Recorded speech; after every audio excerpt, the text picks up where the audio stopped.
tuturuan ko kayo mga kasangbahay kung paano ba tayo magiging productive. Ang atin pong step 1. Step 1. Yan. Ang pagiging productive po, tatandaan niyo mga kasangbahay, it starts with the mind. Yes, it starts with the mind. Kapag prepared ang utak natin, pagkagising natin sa umaga, na meron na tayong mga gagawin, iko-condition na niya yung katawan mo para tapusin yung isang task. So, dapat naka-prepare ka na, nagagawa ka ng mga projects, gagawa ka ng trabaho sa buong araw na yon. So, ipe-prepare natin yung utak natin.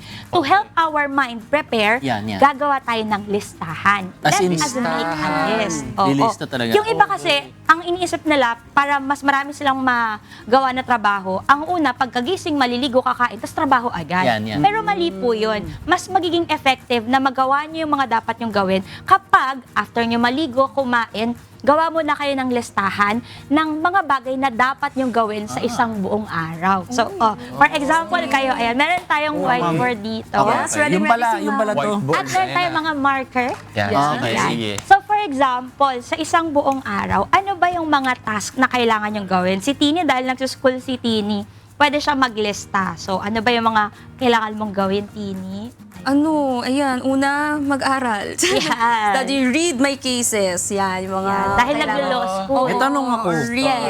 Ano yung mga kinoconsider na task? Kasi parang sa iba minsan task din yung gumising sa umaga. Paano ba consider yung task? Yung mga task na kailangan mong ma-accomplish. Okay. For example, sa work, kailangan mong mag-check ng emails. Kailangan mong sumagot ng emails, ganyan. O kaya kailangan mong ma-accomplish yung accomplishment report mo during the day. Sa mga estudyante, pwedeng, for example, magbabasa, pwede namang magre-review, o kaya pwedeng gagawa ng project. So, kung ano yung mga importante na kailangan yung gawin. And additional sa listahan, for example, na lista nyo na, mas magiging effective kung magkakaroon tayo ng tinatawag na time blocking. Or, in short, time blocking, mas madaling term, gagawa tayo ng schedule. Yun lang. Gagawa tayo ng schedule. So, for example, 8 a.m. to 9 a.m., magbabasa ka. So, 1 hour of reading. 9 a.m. to 10 a.m., magre-review ka for your exams. 10 a.m. to 11 p.m., gagawa ka ng project. Ang maganda dito, kapag gumagawa tayo ng schedule or ng time blocking, natitrick niya yung utak mo na kailangan mong tapusin yung isang task within that schedule. Di ba pag nagsa-school kayo, yung mga bata, ang kadalasan na ginagawa nila, gagawan lang nila pag malapit na yung deadline. Hindi. Bakit ka nakatingin sa akin? It actually tricks the brain. Kapag gumagawa po kayo ng schedule at nilalagyan nyo ng oras, tinitrick niya yung brain mo na sabihin sa'yo na, uy, malapit na matapos yung oras, kailangan matapos mo na yan. So, ibig sabihin, marami kang matatapos na task. Kasi parang may parang may pressure ka. Oo, may pressure na, sabi ko nga pala, 1 hour lang to, kailangan matapos ko to within 1 hour. So, mahalaga po yan, ha. Next naman is, use the priority 3 rule. Ano yung priority 3 rule? Meron kasi mga tao, 'di ba? Sobrang dami talaga nilang trabaho. As in, isang buong araw, parang kulang yung 24 hours para magawa nila yon. Pero alam nyo ba, yung brain natin, it is not made to do so many things in one day. Agree ako. Multitasker. Ang brain natin hindi magaling sa sobrang daming task at one time. Kaya, ang laging sinasuggest ng mga psychologists, maggawa ka lang ng 3 priority tasks sa kalahati ng araw mo. For example, in the morning, mag-set ka ng 3 priority, 1 big task, and then 2 small tasks. Sa hapon, pag na-complete mo na yon, another 1 big task and 2 small tasks. So, ang key dito is, kapag nagawa mo yung 2 small tasks in a half day, ititrick niya yung brain mo. Sasabihin niya sa'yo, ibuboost niya yung confidence mo, ay, ang galing mo, natapos mo na agad yung dalawa. Kaya mo na lang itong isa. Diba? Ganun. May mga iba nga, parang iba kasi inuuna nila yung mahirap bago yung madali. Meron naman yung madali muna bago mahirap. So, iba-iba ba o tao? Yes, mas rewarding, sa ibang tao, mas rewarding yung natatapos mo na nila yung madali. Kasi parang boost yun ang confidence mo. Ay, ang bilis ko natapos to Marami pa akong time to finish the other one. Ay, ang galing ko, nagawa ko agad to. May mga ganon. Meron naman, gusto mo na nila na-accomplish yung big task. Ang problema lang doon, ang disadvantage, napapagod sila agad. Kasi big task. Ubus na yung energy. Okay. Ganun pala dapat, small task muna. Masyado kasi yata akong minsan parang pagkagising ko, gusto ko yung mahirap na agad. Para Oo nga eh. paghapon, chill na Madali ako. na lang. Ganon. Ano, para motivation yung dalawa. mamomotivate ka na mas gumawa ng maraming bagay. Kasi nakita mo na, ay, kaya ko palang tapusin yung isang task Okay. na yun. Okay. So, yan, natandaan nyo mga Priority three. kasambahay. Yes. Ang next naman, ito yung mas importante. Kasi yung iba, uupo na lang sa desk, magtatrabaho na agad. Kahit na yung desk, ay, ganito ang itsura. Ano yan? Oh, yan lang. Uy, desk ko yan Sino ba may-ari ng desk Ano na ito? yan? Sorry na. Napakagulo. Makalat Kasi pag lang, napapuyat ako mga kasambahay, ganito kagulo talaga yung Parang yung desk kinalahig ko. ng Kasi manok. syempre sa sobrang pagod ng utak ko, tutulugan ko na, hindi ko Wala nang naaayusin. time Tingnan mag-ayos. mo naman. Tama ba yan? Hindi ko sinasadya. Ayan. Yung third step, para mas maging Yan. organized ang workplace natin and at the same time, mas marami tayong magawa.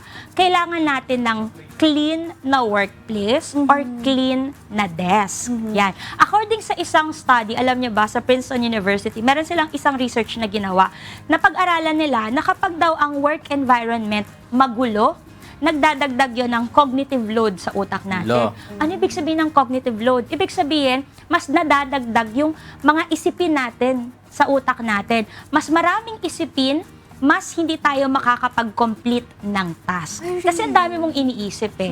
So, ang gawin natin, i-organize natin yung desk, Tini. Ayan, Naku, sige napaniwala kasi ako nung isang video na meron daw tayong mga klase ng mess na tayo lang yung nakakaintindi at tayo lang yung may gusto ng ganong mess na ayaw natin gagalawin ng ibang tao. Oo, pero hindi kasi siya applicable if we want to be productive. Kasi nagdadagdag din po ng mental clutter yung mga dumi-dami natin sa desk. Mas nagiging distracted tayo. Like for example, ganito yung desk mo, tapos nagtatrabaho ka. Gumagawa ka na halimbawa ng project, tapos makikita mo, ay, nilalanggam na yung pinag-inuman ko kahapon. Naku, madidistract ka na. Ay, naku, ang dami kong kalat dito. Parang medyo, bumabaho na dito sa table ko, magdadagdag na naman siya ng ibang distraction. Mahihirapan kayo na mag-focus sa ginagawa niyong trabaho. Yes, at isa pa, alam niyo ba meron dang isang research na ginawa sa UCLA kung saan sinasabi nila na kapag daw madumi ang workplace or ang environment natin, kapag nagtatrabaho tayo, mas tumataas ang cortisol levels natin. Stress talaga. levels, Oo. cortisol. Mas mataas ang stress levels ng mga tao na nagtatrabaho sa unorganized na environment. Kaya kung gusto natin na hindi tayo masyadong ma-stress, dapat malinis talaga yung ating workplace. Katulad nito. Ayan, di ba? Ang daming Malaglag. kalat. Ang Totoo dami pala yun. Titini girl. Organized. Nakakawala pala talaga ng stress kahit nakakapagod maglinis. Oo. Nakakawala ng stress. Nakakawala ng stress ang paglilinis. Naku, mga kasambahay, kaya dun sa mga magugulo yung dyan, yung mga desks nila, oras na Workplace. para linisin niya. Para Wala mas namang maganda pag pasok. dito mo ilagay ito yung folder. O, di ba? Mas organized. Ayan. O, di ba? Mas maganda ng tingnan. Ako yung pati yung printer. Less na yung clutter natin. Hindi na siya nakaka-stress tingnan. Hindi na. Yes! At tignan niyo naman pati yung likod, oh. Napaka naman. Di ba? Sino ba yan? Oh, Sorry na guys, medyo napasarap ang pag-aaral, hindi na inasikaso yung ibang mga gamit. Kaya makakatulong talaga. Tingnan niyo yung mga nanay niyo, mga kasangbahay. Pag madumi ang bahay, na-stress din sila kasama ninyo. Oo nga. Kaya, Oo, yan. lalo kayo stress kasi papagalitan kayo. Kaya lagi nating panatilihin na malinis yung inyong workplace. Ayan, Ma'am Celine, okay na ba yung desk ko? Very good siya. 100 over 100 ka na dyan, TV. Yes. Linis Ayan. At na. syempre, di ba, dahil ready na tayo, naset na natin yung list, naset na natin yung priority task natin for the day, at malinis na ang workplace natin. Next naman is on the time na nag-aaral na tayo. Ayan na. Sino sa inyo ang madaling ma-distract kapag nag-aaral? Ako? Ala. Sobrang Yung parang ilang minutes pa lang, gusto mo nang mag-cellphone, ganyan. Ay, nako. Yung attention span, parang maikli. ang short na ng attention span. Nako. Mabilis lang mainis kapag ginugulo tapos nasa aral na aral. Ganon, yung parang mag-hello lang sa'yo. Parang, wait, ang hirap bumalik dito. Huwag niyo akong guluhin. Ganon. Pero alam nyo kasi, ang mga young adults, katulad natin, mga young adults tayo, ang attention span natin, nag-range lang talaga yan ng 25 to 30 minutes. Ganon kaikli? Yan yung time kung saan kaya nating mag-in the zone, yung tinatawag nila. Okay. Yung talagang nagpa-flourish tayo sa ginagawa natin, very focused tayo at concentrated sa task natin. 25 to 30 minutes. After that, unti-unti, nagdi-diminish yung attention span natin. Hindi na natin siya masyado maiintindihan. So for example, nagbabasa ka. After 25 to 30 minutes, unti-unti, mapapansin mo na parang hindi ko na naiintindihan. Yung binabasa ko, parang naka-5 ulit na ako ng basa. Pero hindi ko pa rin maintindihan. Kasi umiikli na yung ating attention span. Ang gagawin natin ay para mas humaba yung attention span natin, mas ma-retain yung focus, gagamit tayo ng Pomodoro technique. Ano yan? Pomodoro. Parang Pomodoro cheese, ah. technique. Ito ay naging uso nung pandemic, nung nag-start ang online classes. So, ang Pomodoro technique is working without distraction for continuous na 25 to 30 minutes. Okay. So, 25 minutes to 30 minutes, iset mo yung sarili mo na magbabasa ka kung kailangan mo magbasa. Or gagawa ka ng project kung kailangan mo gumawa ng project. And then, after that 25 to 30 minutes, nag-timer ka. Natapos na yung 30 minutes. Mag-timer ka naman for a 5-minute break. So, pwede ka mag-break after 30 minutes. Bakit? Kasi, tutulungan mo naman ngayon yung sarili mo unti-unti na ma-regain ulit yung nawawala na attention span. Pero wag kayong magsi-cellphone. Yung iba kasi ginagawa, diba ang ginagawa pag nagre-rest, 5-minute break ko, magsi-cellphone ako, magti-tiktok ako, manonood ako ng videos. That's wrong. Lalong hindi kayo makakabalik sa pag-aaral or sa pagtatrabaho. Ang gawin nyo, you take a walk.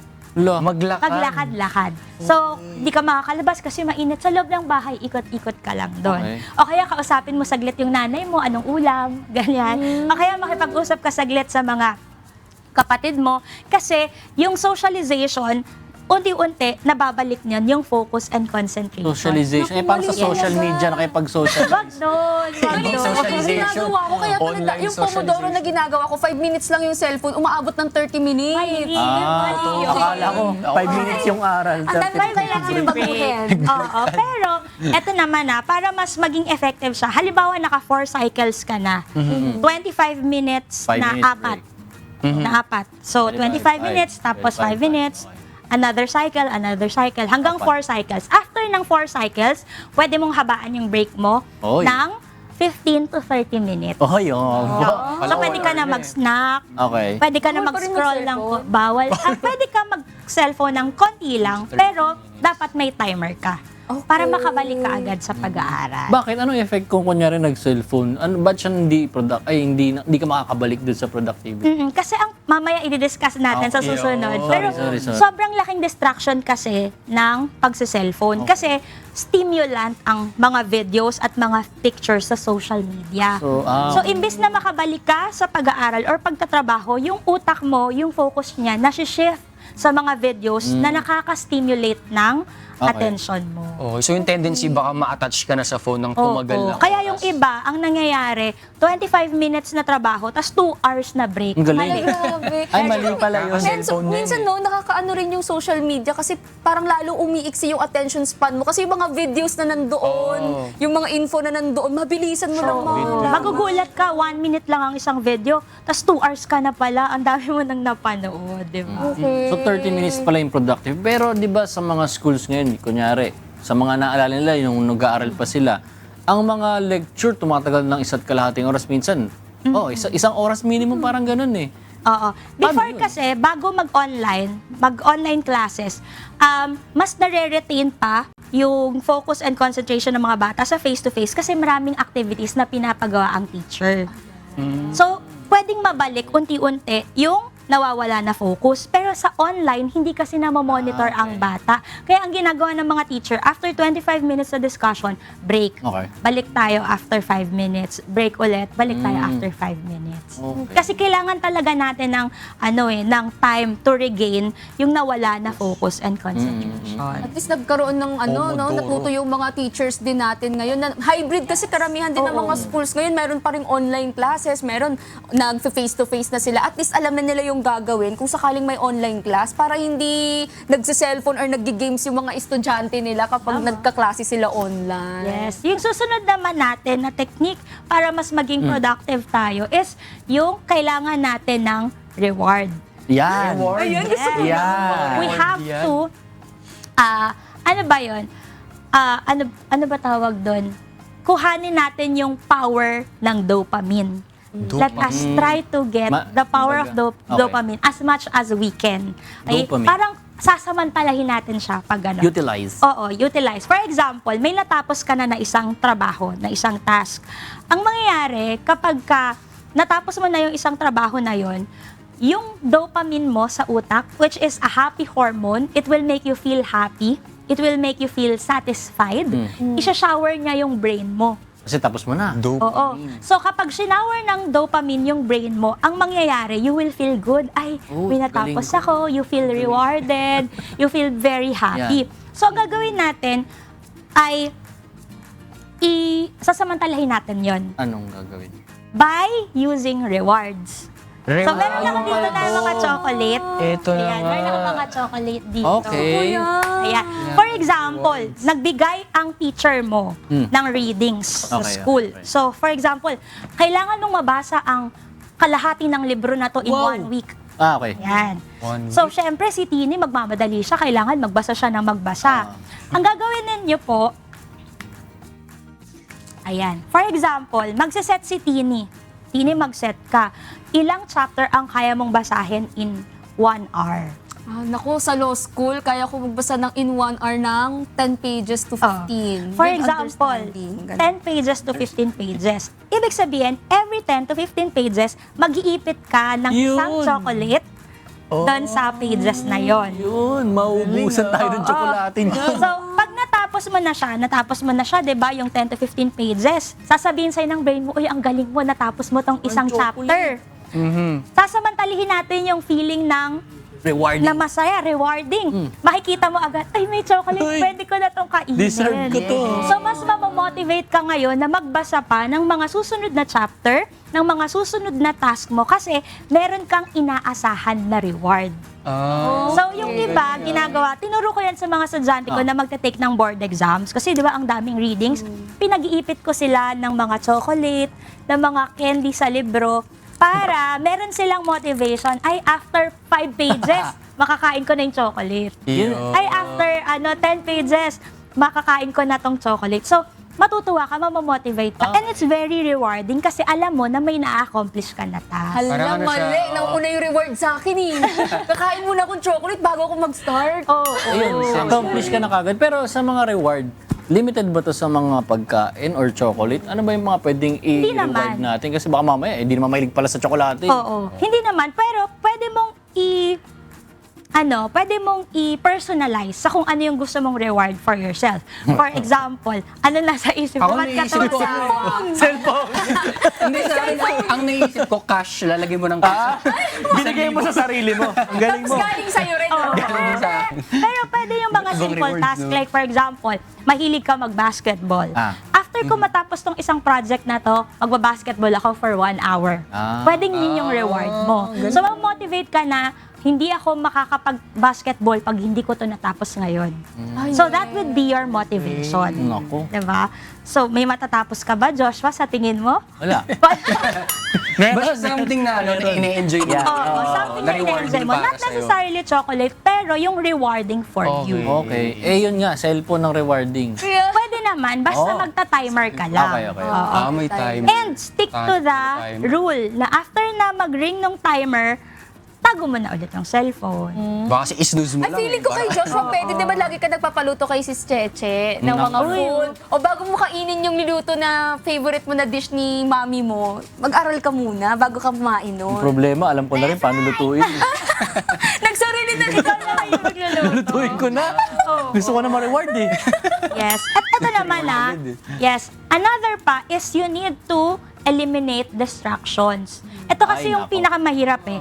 Nagawa mo na, nakapag-aral ka na, may reward ka na, ang sarap sa pakiramdam, pero di may iwasan, ang dami pa ring distraction sa paligid. Isa pa lang ang natatapos mo, pero parang na-distract ka na agad sa ibang bagay. So, we need to learn how to eliminate distraction. Paano yan? Tips number 1, yung mga phones natin, it's a very big distraction talaga yan. Kasi nga stimulant siya eh. Gagawin natin, i-on natin yung ating DND or yung Yan, tinatawag yan. natin na do not disturb Tama. dun sa, ano bang tawag dun? Sa Apple kasi do not disturb. Di ko lang sa Android kung meron Meron bang do din. not Sa disturb. Android, I think may DND rin. DND rin. Sa iPhone, ganun din. Merong button po na kapag binaba nyo sa pop-up yung ng mga cellphone niya, may lalagay yung DND. Ang DND po, ang ginagawa lang niya, tinatanggal niya lahat ng alert Yan, for oo. notification. So, wala kang marireceive na chat, wala kang marireceive na notification na nag-comment sa post mo si ganito, o kaya may bagong video na pinost si ganito, para hindi ka ma-distract. Alam niyo ba kasi, bakit kailangan natin eliminate yung distraction? Kasi kapag na-distract ka, halimbawa may ginagawa ka, Ayan. pag na-distract ka, for you to regain focus and concentration, it would take you 23 minutes. Lo, sayang. Ganun siya katagal. Kaya pala 30 minutes ako pag nagsiselfie. Yes. Kaya pag nag-cellphone ka, inaabot ka ng 2 oras, 3 oras, kasi nahihirapan ng bumalik yung utak mo kasi kailangan niya ng 23 minutes to prepare again Ganun. to have that focus. Okay.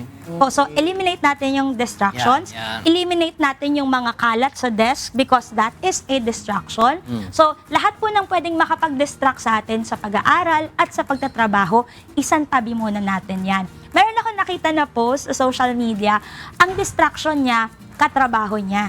Paano yun? Mahilig makipag-chismisan or kwentuhan. Kaya ang ginawa niya, naglagay siya ng papel sa likod niya Nag-DND din. na nakalagay na do not DND. talk to me at the moment because Talk if to you me. talk to me I will not be able to finish my work. Walang nakikipag-usap sa kanya.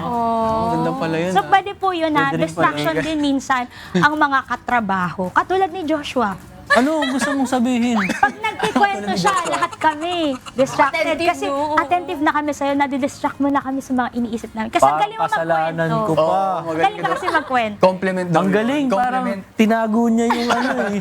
Tinago yung comment, pero naging positive ba? Distracting. Yes. At syempre, after ng lahat ng yan, ay, Yan. eto na.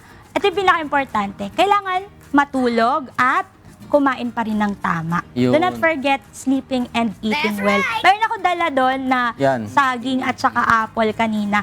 May mga estudyante kasi ako nagtatanong, ma'am, ano pong effective na way para mas madaling makapag-focus? Kakain po ba kami ng chocolate? Kasi may mga ganun, di ba? Kakain ng chocolate. Sabi nila eh. Kasi ang Oo, food for the brain. Oo. Totoo naman yun. Our brain needs energy talaga. Kung gusto nyo ng quick relief, for example, naboboard ka, di ka makapag-aral, gusto mo ng instant na focus, instant na concentration, go for dark chocolate. Okay. Kasi meron siyang caffeine. Bago. Yes. Meron siyang caffeine, mag-activate agad yon. Pero ang downside niya, madali rin siyang nawawala sa system. So, madali ka rin maboboard. So, Okay. opt for the natural glucose ng katawan. Okay. So, let us, instead na kumain ka ng chocolate, mas healthy, kumain na lang kayo ng prutas. Kasi meron siyang natural glucose na mas preferred ng brain. Okay. Na tawag na fructose. Kain kayo ng saging, kain kayo ng apple. But, ang downside naman ng fruits, hindi siya mabilis yung effect.